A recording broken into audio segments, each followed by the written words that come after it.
have to tell you guys this. I am a huge Snoop Dogg fan. Like, Snoop Dogg to me, if I hear any Snoop Dogg song, it's my childhood. It's one of my heroes.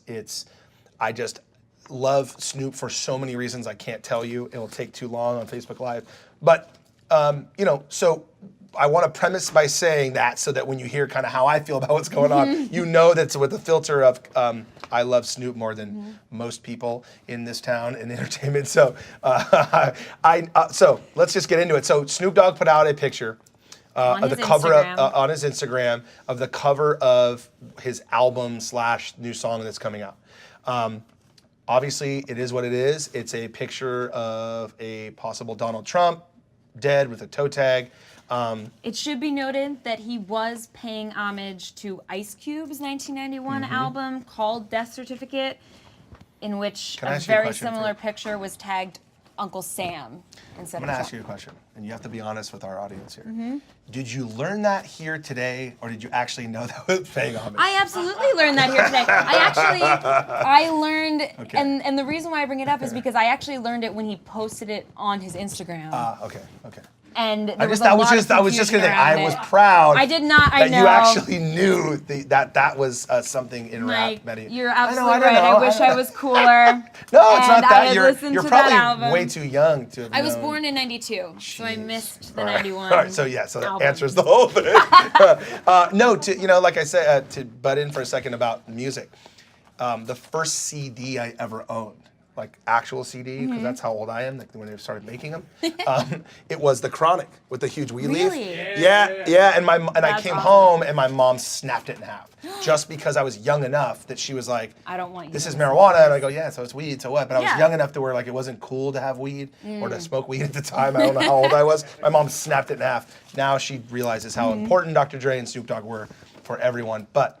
Anyway, so the obvious issues here, and let me tell you the story we have, and then we can discuss it. But look, when you put something out that has any reference to the President of the United States dying, doesn't matter what you're doing with it, you could get on the radar of the White House and the Secret Service, and that's exactly what happened. We broke the story earlier on theblast.com that the Secret Service are aware of this.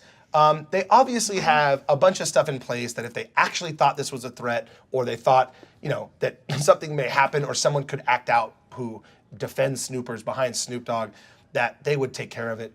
I'm not saying that just this alone would cause anyone to actually think the president would be harmed.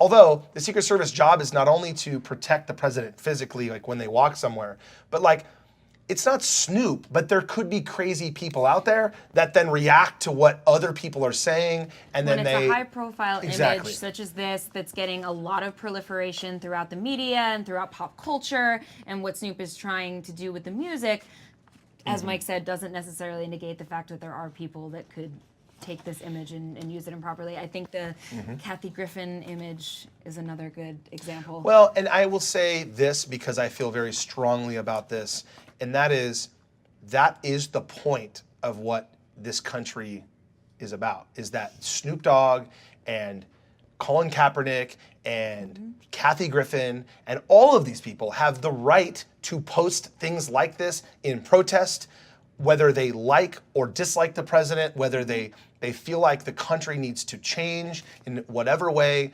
that they feel fit, that they want to talk about that. That's what the United States, that's what the Constitution, that's what this country's about, is that you have the right to say any of the things you want as long as you're not hurting people, and as long as it's not a deliberate act against this country. If you want to protest, you have every right. And I think what Snoop Dogg is channeling is something that needs to be talked about and said. I agree with Snoop that what he's trying to do is start a conversation about what he doesn't like about the government and Trump, and regardless of how you feel about him, you have to acknowledge that he has the right to do it, and whether or not it's on the radar of the Secret Service, it happens.